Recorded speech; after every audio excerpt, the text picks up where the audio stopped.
This is the 007 Debriefings. I am Intelligence Officer Wiz. And I'm Weapons Specialist Zero. Zero, how you doing this week? A little bit of a mind screw for my day job, but I'll get over it. Yeah. We're here to comb the files of MI6 to discuss the cinematic adventures of one James Bond. This week, Octopussy. Zero. I don't even want to know this is a double entendre or not. That just sounds nasty. I just think of the Simpsons episode where Lisa learns about her first major love that ends up disappointing her, and Homer ends up meeting the guy's parents, and he's like, "You know what you English are known for? Octopussy. I've seen that movie twice." We can always bring it back to Simpsons and make it all better. Okay. There's not much else to say about this. Let's just get into it. So let's get into our mission objectives for Octopussy. This is where we discuss certain elements of the film. So let's start with 007, who is James Bond, played by Roger Moore. This one seems to be yet another one that he seems to be a little bit more in his element. Lots of spy and espionage sort of shenanigans, not too much on the action. And once again, the action stuff is much better choreographed. It looks like it's just more a continuation of iterative improvement, which is good. I agree with you, but I think the thing that the film also does is it leans heavily on camp and comedy, which I think really works for Moore in this movie. Except for one scene where he kind of pulls a Connery when it comes to the Bond girl, and it just seems really freaking awkward. I think when it was in Connery too, it felt awkward as well, but this felt even more awkward when I was watching this scene. Basically, the film goes with camp and comedy, and I think it excels in that end too. I think you're right as well. It's more of an emphasis on spycraft, sneaking around, getting intel, which I think really works well with Moore in this movie. A good mention on the Bond girl shenanigans. That felt a little bit kind of out of Moore's element, because I was like, yeah, that's kind of a Connery move. It doesn't really work for him here. No, his Bond is basically more of a smooth operator, but also kind of gets himself entangled just through the comedic nature of his character. So for him to be as forceful as he was in that scene was just like, didn't seem right at all. So yeah, I actually very much agree with you on this. So let's get into villains. So there are two villains in Octopussy, but much like From Russia with Love, you have more of the secondary villain that's in play, and then there is the primary villain. Let's get into the secondary villain first, which is Kamal Khan, played by Louis Jourdain. Khan's kind of a planner. He's kind of someone who always tries to set up like the most perfect plan and everything. And that's just how he kind of comes off. And though right from the start, he does get outsmarted by Bond pretty badly. And then once again on the second encounter that Bond has with him. The premise of the first time being fooled is kind of like, okay, yeah, sure, whatever. The second time is kind of like all right, just Bond's being clever. You're hoping that maybe he has sort of a way to sort of cheat his way back in the game of backgammon, but somehow it's just like Bond figures it out, and it's just like, okay, so you've got this super crafty villain who's a planner, thinks ahead like 12 moves at once, and you're saying just Bond gets the jump on him twice? This could have been done a little better. Yeah. He's kind of a less effective Goldfinger, both in charm and I guess in your sense planning. He's pretty petulant throughout the entire film, but he's meant to be like a person who has a cold, calculated streak. But the one thing that he has in this movie that I think Goldfinger did not have is he's a complete slimeball. He's just somebody you look at and go, oh, God, do I have to be around this guy again? Like, bleh. That's kind of how I felt about him. He's fine, though. I think he's all right as like the secondary villain in this, but because you see him more, he's not as effective as you would like him to be in this one. So I think my main issue is just that he's not the main villain, and there's other elements that are more interesting in this film aside from the villain, which is Kamal Khan in this. And let's get into who is actually the primary villain, which is General Orloff, played by Steven Berkoff. This is basically the male version of Kleb from Russia with Love. He's barely in the film. He only pops up at certain points, and he's mostly regulated as a background character. He's interesting mainly because he's probably the most human villain of any of the series. He's operated on jealousy, anger, and the feeling like he's not appreciated, which is interesting, but he's not given any time at all. He's the reason why this is moving forward, but then it makes Kamal Khan the person that you would have to identify with. So there's that weird kind of juxtaposition there. General Orlov, unfortunately, feel was completely squandered because, like, when you see him in the scene where he's meeting with the rest of the Soviet government and everything, you're just like, all right, so we've got a guy who wants to, make Russia on the up and up. He's got this war planned against the West, and he's got everything just tacked down to a T, but at the same time, his motivation is just he hates that the West is kind of stomping down on Russia, and he wants to kind of give the West a dose of their own medicine. And you see that there's just a lot of emotional motivation for him. It's like he's got a chip on his shoulder, and he just wants to get his plan done. And then, as usual, the bureaucracy is just like, no, man, just if you do this, we're going to get freaking nuked by NATO. Just, your idea's dumb. All it just does is just inspire him to just continue on with his conspiracy to get his plan in action. And then by the end, when people figure out his little conspiracy, yeah, he gets shot in the back by some border guards, and that's it. And it's just like, oof. Yeah. Wow, squandered. This could have been, like, a brilliant villain to showcase. Yeah, the villain should have been reversed in this one, where Orlov is the main villain, and you see more of him in this one, where you can see Kamal Khan as the secondary villain, and he's just doing, I guess, the dirty work. I agree. I think this is a villain that is greatly squandered, who could have been a lot more interesting than Khan, but because they made him into a background character, it's just, again, like you said, completely squandered on that end. So let's get into Bond Girl, which is Octopussy, played by Maud Adams. Oh, she's fantastic. Okay. Mostly because she's just a very cunning Bond woman and everything. And also, she can kind of hold her own. She's kind of a jewel thief, so she's also pretty fucking crafty. Yeah, she is very interesting for a number of reasons. One, she's older. She's a character that's supposed to be in her 40s in this movie. Is that kind of correct on that end? I think so. She runs a crime organization and, like you said, is also a jewel thief and a businesswoman. Like, she's very capable on this. She's also a secondary antagonist for the first half of the film, which is also incredibly fascinating. I like the idea of having a Bond girl who is also a villain. That just sounds really cool to me. It's just excellent. Yeah, it's a great idea. Yeah, it's just so rare that to see like a Bond girl who can kind of hold her own, but also antagonizes Bond as well too. And it's something that I wish we'd see a little bit more often, but one can only dream. Yeah. The only issue I have with the character is that by the time you actually see her in person, her character pretty much gets neutered 5 minutes later. And that's when we talk about the seduction scene, where she just kind of gives in to the magic penis of Bond. And suddenly she's all for Bond in this, where she was more than willing to kill him earlier, which I found like really weird. At that point, I was like, oh, that kind of ruins the character a little bit. But what I will say is the background around her as well, which is the compound, the cult that she runs, all the women that she has in her cult that does a lot of fighting, gunplay, stuff like that.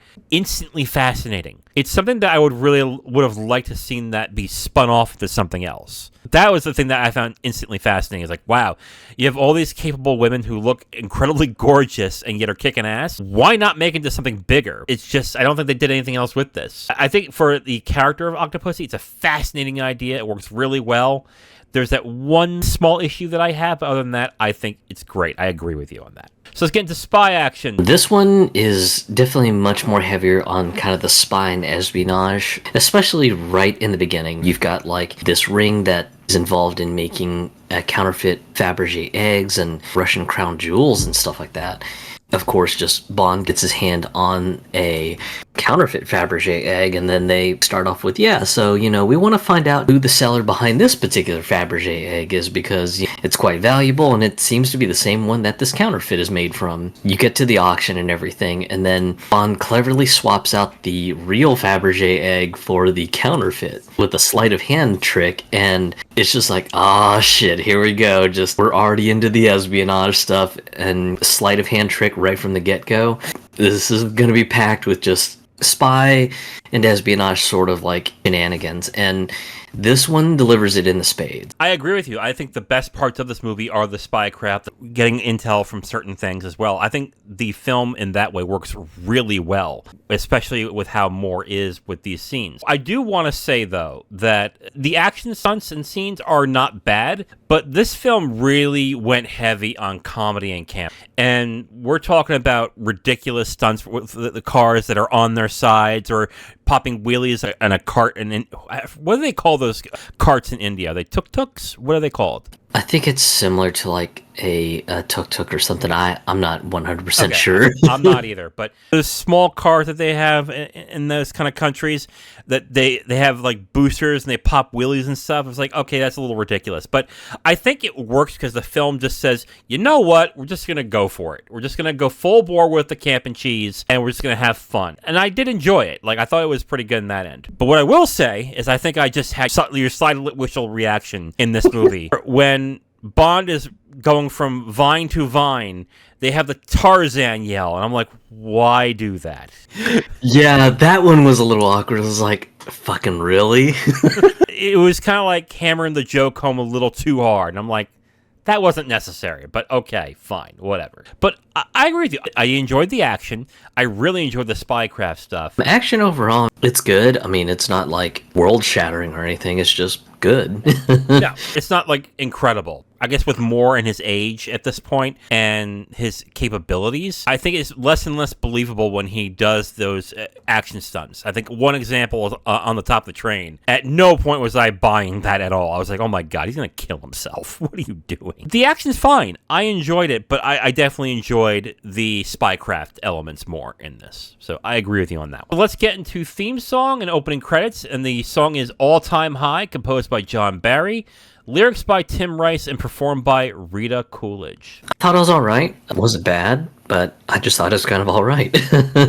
I'm with you. I think the song's fine. I think it's a good song. It's just got the same problem with the others that I have is that seem to be more love song focused. It doesn't fit well with the film. And I keep saying this in these movies, where if there is more of a romantic element in the film, I can understand why it's there and why it would fit, but it just doesn't in this movie. So I think the song's fine, but it just doesn't fit with the rest of the film. Which we had a comment on our review for Your Eyes Only, and the person basically said that movie had the second best Bond theme song of all time. And I guess I want to just state, like, I'm not saying the song is bad. What I'm saying is it just doesn't fit with the rest of the movie. But I think what we'll do at the end when our favorite songs, we might have to discuss what are the best songs outside of the context of the Bond movie itself. Maybe that's what we have to do. I look at it as, is the song good and does it fit with the movie? And most of the songs are good, but it just doesn't fit. And this is the same way with me on this one.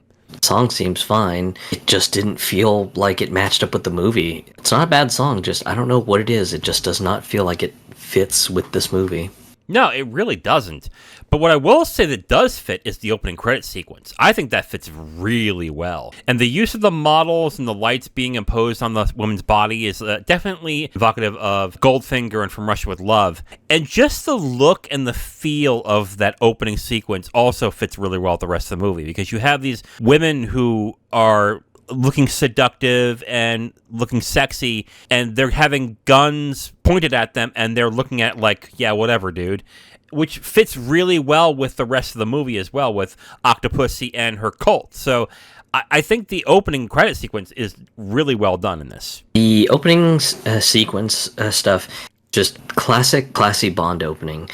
Fantastic light play and things like that. And it's just kind of what my mind draws up in its imagination when, you talk about vintage Bond movies with just sort of the classy openings. This is sort of one that sort of evokes that imagery. It fits well, and it's kind of a throwback to other Bond films and other, I guess, opening sequences as well. All right, Zero, so let's get into our conclusions. Octopussy, I think, is a fantastic film. It is a bit heavy on the comedy end, so if you're not really too thrilled about the idea of a Bond film that is a little bit more comedy focused, then this one might kind of be polarizing to you. It's actually good with respect to the movie because just you've got these comedic sequences that happen, and of course Roger Moore and his impeccable delivery of the Bond one-liners and stuff like that. This one is also a little bit more spy and espionage focused, so if you like just Bond just outwitting the enemies and stuff like that, this one is probably going to be real fun for you. With the mention of the comedy, there are things that do not work too well, kind of like the weird insertion of the Tarzan yell when Bond goes swinging between the vines. Overall, I would say this is a mission accomplished, but I think it's just because you've got so many other good things that are going for the movie, especially Maud Adams as Octopussy. Just fantastic stuff. Yeah. I agree with you on that one, too. Mission accomplished for me as well. I just like the fact that the film just owns what it is. A lot of the other Moore films, when they try to do comedic parts, they still try to make it serious in a way, and it just feels odd. I think Moonraker was a big reason why Moonraker did not work. But because the film decided, you know what, we're just going to go campy and just run with it. I think because they did that, it worked better for this movie as well. I think it's probably one of Moore's best. And so I actually enjoyed it. I had a good time watching it. I just didn't take it as serious as I did the others as well. But I agree, Octopussy, the character, is done really well. Maud Adams is very good as Octopussy. And I just enjoyed it more. I just enjoyed the fact that it just was honest with what it was and just said, we're going to just stick with that and go for it. And they did, and it was fun. It was enjoyable. Overall, I would say mission accomplished as well. So, mission accomplished for you? Yep. Mission accomplished for me. That's mission accomplished for Octopussy. Now, if you want my full review on this movie, you can go to my website at IamTheWiz.com. You'll have my full written review right on the site, along with a link to the video that has this review that you've just listened to. Okay, Zero, so for next week, we are going to watch the final Moore film of the James Bond series, and that is... A View to a Kill. That's right. From 1985. Man, 1985. It is kind of surprising watching these films and realizing they're from around the time I was born. They still seem like they're 70s films in a way. But yes, it's A View to a Kill, the 1985 film, which is the 14th James Bond film. We are past the halfway point, Zero. You getting excited? Yeah, getting a little bit closer to the more modern day contemporary Bonds, which those are the ones I have a little bit of a better memory of since I've watched those more often, since the context is a little bit more relevant to my age, so getting pretty excited. Yeah, same here. I got into Bond when I watched GoldenEye in the theaters. It's funny, I watched all of the Pierce Brosnan ones in the theaters, but that was it. I didn't watch any of the Craig ones, which are the ones I really wished I did, because they're fucking gorgeous, but we'll get to that when that comes. So, tune in next time where we review A View to a Kill. I am Intelligence Officer Wiz. And I'm Weapons Specialist Zero. Talk to you guys next time. Bye.